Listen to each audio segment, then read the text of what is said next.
एक बार किसी बहुत बड़े आदमी ने मुझसे कहा, भारत विश्व गुरु है। मैंने कहा, सही कहा, पर किस विषय में? वो थोड़ा असमंजस में पड़ गया। मैंने कहा, भारत मूर्खता का भी गुरु है। यहां लोग भगवानों से नहीं सीखते, उनकी मूर्तियां बनाना सीखते हैं। यह देश उस कला में पारंगत है कि किसी भी जीवित सत्य को मृत प्रतीक में बदल दे। राम आए, कृष्ण आए, बुद्ध आए, महावीर आए, नानक, कबीर, मीरा, दयानंद, विवेकानंद सैकड़ों आए और चले गए, और हर बार भारत ने वही किया जो उसे सबसे अच्छा आता है, मंदिर बना दिए।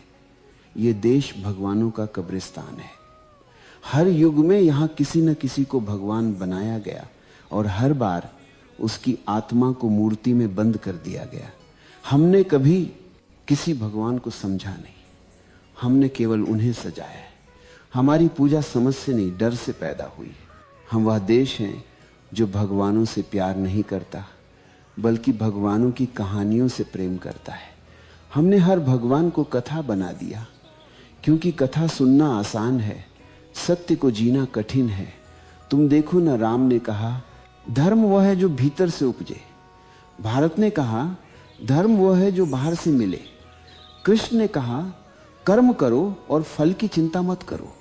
भारत ने कहा फल ही तो सब कुछ है। बुद्ध ने कहा ध्यान में जाओ।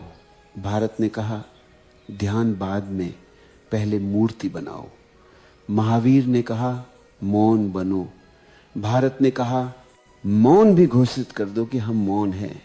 जिस देश में लोग अपने मौन की घोषणा करते हैं, वहां मौन कभी नहीं उतर सकता। भारत अजीब देश है। यहां भगवान तो आते हैं, लेकिन भगवान को कोई जगह नहीं मिलती। हर बार जब कोई जागा हुआ आता है तो भीड़ उसे नकार देती है, कभी उसे पत्थर मारती है, कभी उसे विवादास्पद कहकर किनारे कर देती है। और जब वो चला जाता है तो उसी के नाम पर संस्था बना देती है, क्योंकि संस्था सुरक्षित है। वो सवाल न ही पूछती। तुम्हें पता है भारत की सबसे बड़ी कला क्या है? यह किसी भी सत्य को कब्र में बदलने की कला है। कोई भी जीवित सत्य यहां ज्यादा देर नहीं रह सकता। यहां जो बोलता है उसे चुप करा दिया जाता है, जो नहीं बोलता उसे देवता बना दिया जाता है। और हम वही करते जा रहे हैं। जो मर गया वही पूजनीय हो गया, जो जीवित है उससे हमें खतरा है। बुद्ध के समय में बुद्ध को गालियां दी गई, महावीर को पागल कहा गया, नानक को अजनबी और कबीर को नास्तिक। और जब वे मर गए तो सबने कहा देखो हमारे भगवान। कभी सोचा है इतने भगवानों के बावजूद इस देश की हालत ऐसी क्यों है? क्यों हर मंदिर के बाहर भिखारी बैठा है? क्यों हर गली में एक पुजारी और 100 डरते हुए लोग हैं? क्यों हर आदमी पूजा करता है और फिर चोरी भी करता है? क्योंकि ये देश धार्मिक है पर आध्यात्मिक नहीं। ये देश पूजा करना जानता है पर परिवर्तन नहीं। ये देश भक्ति जानता है पर जागरण नहीं। भारत की सबसे बड़ी समस्या यह नहीं कि यहां पाप है, बल्कि यह है कि यहां पाखंड है। यहां जो पाप करता है वह भी धर्म की भाषा में बोलता है। यहां जो लूटता है वह भी मंदिर में दान देता है। यहां जो हत्या करता है वह भी शास्त्र पढ़ता है। हमारे यहां धर्म इतना सस्ता हो गया है कि उसे हर गली में खरीदा जा सकता है। बस थोड़ी माला, थोड़ी धूप, थोड़ा नारियल और फिर तुम भगवान के प्रिय बन गए। कितनी अद्भुत अर्थव्यवस्था है, जहां अपराध बोध का भी समाधान बाजार में बिकता है। ये देश भगवान से डरता है पर भगवान को चाहता नहीं। यहां हर आदमी मंदिर जाता है क्योंकि उसे स्वर्ग चाहिए, न कि सत्य। यहां हर पूजा सौदेबाजी है। हे भगवान थोड़ी मदद कर देना, मैं तेरे नाम पर दान कर दूंगा। भगवान भी सोचता होगा ये लोग भक्ति नहीं बिजनेस कर रहे हैं। और फिर हम कहते हैं भारत आध्यात्मिक है। नहीं भाई, भारत व्यापारी है। यहां हर चीज भी कती है, भक्ति भी, आस्था भी, आत्मा भी, हमने भगवान को भी अपनी राजनीति में घसीट लिया है। अब धर्म वोट मांगता है, ध्यान नहीं। अब साधु भाषण देता है, मौन नहीं। अब मंदिरों में घंटियां बजती हैं पर कोई भीतर नहीं उतरता। भारत ने भगवानों की इतनी भीड़ बना दी है कि अब कोई भगवान जीवित नहीं रह सकता। यह देश भगवानों का ट्रैफिक जाम है। हर गली में कोई नया अवतार खड़ा है, हर दीवार पर नया मठ, नया संत, नया संगठन, और हर संगठन कहता है हमारा भगवान असली है। मानो भगवान भी अब पार्टी टिकट पर खड़ा है। कभी कभी मुझे लगता है अगर भगवान सचमुच लौट आए तो सबसे पहले भारत छोड़ देंगे, क्योंकि यहां लोग उनसे प्रेम नहीं करेंगे। हमारे पार्टी बीजेपी और आर्धान, यहां लोग उनकी फोटो बेचेंगे। यहां भक्त नहीं होंगे, ग्राहक होंगे। यहां आरती नहीं होगी, आयोजन होगा। यहां ध्यान नहीं होगा, फंडिंग होगी। भारत ने भगवान को कभी समझा नहीं। हमने पूजा की क्योंकि पूजा आसान है, उसमें कोई जिम्मेदारी नहीं होती, कोई खतरा नहीं होता। तुम पूजा करके वही रह सकते हो जो तुम हो, पर समझने के लिए बदलना पड़ता है, मिटना पड़ता है, जागना पड़ता है। और भारत सोना चाहता है मखमली धार्मिक चादर ओढ़कर। इतिहास गवाही देता है इस भूमि पर जितने भगवान उतरे उतने किसी और देश ने कभी नहीं देखे। हर सदी में कोई न कोई सत्य का दीपक जलाने आया, और हर सदी में हमने उस दीपक को बुझाने की पूरी कोशिश की। जब वह जीवित था हमने उसे झूठा कहा, और जब वह चला गया हमने उसकी मूर्ति बना दी। हम जीवित सत्य को सह नहीं सकते, हम मृत मूर्तियों से प्रेम करते हैं, क्योंकि जीवित सत्य तुम्हें बदल देता है और मूर्ति तुम्हें वैसा ही रहने देती है जैसे तुम हो। हमारा धर्म अब साधना नहीं, सुविधा है।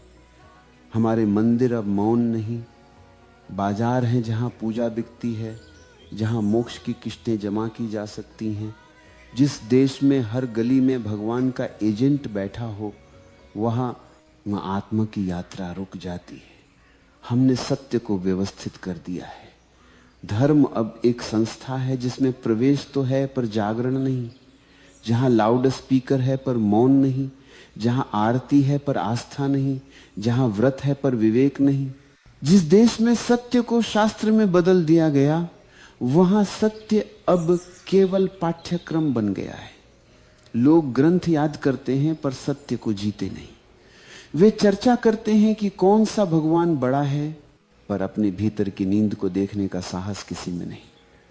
कभी सोचा है जिस देश में ध्यान की खोज हुई, योग जन्मा, फिर भी हर आदमी बेचैन क्यों है? हर चेहरा थका हुआ क्यों दिखता है? हर मन भय से भरा हुआ क्यों है? क्योंकि हमने ध्यान को व्यवहार बना दिया है, अनुभव नहीं। अब ध्यान भी प्रदर्शन है। लोग कहते हैं मैं रोज 2 घंटे ध्यान करता हूं, मानो ध्यान भी कोई उपलब्धि हो। जो चीज शब्दों में कही जा सके वो ध्यान नहीं है। यह भूमि जो मौन की जननी थी अब सबसे अधिक शोर करती है। हर गली में घंटियां बजती हैं, हर मंदिर से लाउड स्पीकर चिल्लाते हैं। यहां सच्चा भगवान अब प्रतिस्पर्धा में है, सत्य विज्ञापन में है। धर्म अब भय का दूसरा नाम है। हम पूजा करते हैं क्योंकि डरते हैं, हम उपवास रखते हैं क्योंकि डरते हैं। हम धार्मिक नहीं हैं, हम भयभीत हैं। और जहां भय है वहां प्रेम नहीं, जहां भय है वहां ध्यान नहीं। धर्म तब जन्म लेता है जब प्रेम होता है, जब व्यक्ति स्वयं को देखने का साहस करता है। पर हमने धर्म को भय में जन्म दिया है, इसलिए यह धर्म हमें मुक्त नहीं करता बल्कि और बंधनों में बांध देता है।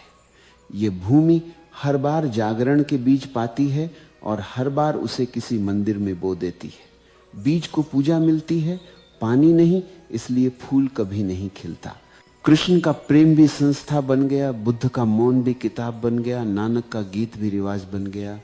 हर सच्चाई का वो हमने संस्कृति बना दिया। हम कहते हैं भारत धार्मिक देश है, पर अगर ये सच है तो ये दुनिया का सबसे अधार्मिक दृश्य होना चाहिए, जहां धर्म हर कोने में है और सत्य कहीं नहीं। जिस दिन आप धर्म को संस्था बनाते हो उसी दिन वह मर जाता है। सत्य तब तक जीवित है जब तक वह स्वतंत्र है। जैसे ही तुम उसे ग्रंथ में बंद करते हो वह शब्द बन जाता है, जीवन नहीं। हमने भगवान को बाहर खोजा और यही हमारी सबसे बड़ी भूल है। जिसे भीतर पाया जा सकता था उसे मूर्ति में कैद कर दिया गया। जिसे महसूस करना था उसे दोहराना शुरू कर दिया। जिसे जीना था उसे गाना बना दिया। अब भगवान का नाम है पर उसकी सुगंध नहीं। धर्म का शोर है पर भीतर मौन नहीं। हमने धर्म को मुखौटा बना लिया है, भीतर कुछ और बाहर कुछ और। अगर आज कोई नया जागा हुआ व्यक्ति जन्म ले तो वही होगा जो हमेशा होता आया है। पहले उसकी निंदा होगी, फिर उसकी हत्या होगी, फिर उसकी मूर्ति बनेगी। यह सिलसिला इस भूमि की परंपरा बन चुका है और जब तक यह परंपरा नहीं टूटती तब तक इस देश में चेतना नहीं आएगी, क्योंकि चेतना संस्था से नहीं बगावत से जन्म लेती है, भीतर की बगावत से। जब तुम ये देख लेते हो कि भगवान बाहर नहीं भीतर है, तभी पहली बार धर्म जन्म लेता है। इस भूमि को भगवान की नहीं देखने वाली आंखों की जरूरत है। इस भूमि को पूजा की नहीं साक्षी भाव की जरूरत है, क्योंकि जिस दिन आदमी देखने लगा उसी दिन वह भगवान बन जाता है। भारत भगवानों से भरा हुआ है। हर गली में मंदिर, हर सड़क पर साधु, हर घर में तस्वीर। लेकिन क्या इस सब के बीच कोई मनुष्य बचा है? यहां धर्म है लेकिन धर्मात्मा नहीं। यहां पूजा है लेकिन प्रेम नहीं। यहां शास्त्र है लेकिन अनुभव नहीं। यहां हर कोई भगवान का नाम लेता है पर कोई भगवान को जीता नहीं।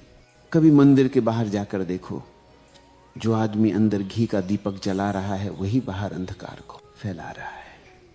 जो मंदिर में आरती गा रहा है वही बाजार में झूठ बोल रहा है। जो सुबह राम राम कहता है वही दोपहर में किसी का शोषण करता है। क्योंकि इस देश में पाप से नहीं पकड़े जाने से डर लगता है। यहां धर्म अंतःकरण से नहीं प्रतिष्ठा से जुड़ा है। लोग भगवान को नहीं समाज को खुश करना चाहते। भारत का धर्म एक नकाब बन चुका है। यहां जितनी आस्था दिखाई देती है उतनी ही गहरी अंधता भीतर है। लोग पूजा करते हैं ताकि पाप छिप जाएं, ध्यान करते हैं ताकि अहंकार सुरक्षित हो जाए, भक्ति करते हैं ताकि आत्मा को देखना ना पड़े। ये धर्म नहीं मनोवैज्ञानिक बचाव है। हमारे सारे कर्म कांड उस डर से उपजे हैं कि कहीं हमें अपने भीतर झांकना न पड़े। क्योंकि जो भीतर झांकता है वह भीड़ से कट जाता है, वह अकेला पड़ जाता है। और यह भीड़ अकेले को माफ नहीं करती। इस भीड़ को भगवान चाहिए पर जीवित भगवान नहीं। भीड़ को चमत्कार चाहिए, सत्य नहीं। भीड़ को कथा चाहिए, मौन नहीं। जो आदमी भीड़ से अलग चल देता है, भीड़ उसे खतरनाक कहती है, क्योंकि वह उनके झूठ को उजागर कर देता है। भीड़ को वो भगवान चाहिए जो उन्हें झूठी सांत्वना दे, वो सत्य नहीं जो उन्हें हिला दे। हर युग में कोई ना ऐसा आया जिसने कहा जागो, और हर बार भीड़ ने कहा यह व्यक्ति अधर्मी है, क्योंकि भीड़ कभी जागना नहीं चाहती। भीड़ के लिए नींद ही सुरक्षा है। जो जाग जाता है वह भीड़ से बाहर हो जाता है। भीड़ उस अकेले से डरती है क्योंकि उसकी मौन आंखों में सत्य झलकता है। भीड़ जानती है कि अगर ज्यादा देर उसे देखा तो वह खुद टूट जाएगी। इसलिए हर युग में सच्चाई को या तो क्रूस पर चढ़ा दिया गया या शास्त्रों में दबा दिया गया। जीवित मनुष्य से डर लगता है। मृत मूर्तियां अधिक सुविधाजनक हैं। ये देश धर्म को जीना नहीं चाहता, ये धर्म का तमाशा चाहता है। यहां प्रवचन मनोरंजन है, मौन असहजता है। लोग सुनने जाते हैं, समझने नहीं। वे तालियां बजाने जाते हैं, बदलने नहीं। इसलिए हर बार धर्म आता है और मर जाता है।